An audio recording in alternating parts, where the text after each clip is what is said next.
গুরুবাক্যে বিশ্বাস করতে হয়। গুরুই সচ্চিদানন্দ, সচ্চিদানন্দই গুরু। তার কথা বিশ্বাস করলে, বালকের মতো বিশ্বাস করলে ঈশ্বর লাভ হয়।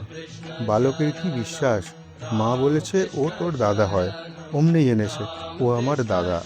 একেবারে ৫ শিকা ৫ আনা বিশ্বাস। তা সে ছেলে হয়তো বামুনের ছেলে, আর দাদা হয়তো কামারের ছেলে। মা বলেছে ও ঘরে জুজু, তো পাকা জেনে গেছে যে ও ঘরে জুজু আছে। এই বালকের বিশ্বাস। গুরুবাক্যে এমনই বিশ্বাস চাই। শেয়ানা বুদ্ধি, পাটোয়ারি বুদ্ধি, বিচার বুদ্ধি করলে ঈশ্বরকে পাওয়া যায় না।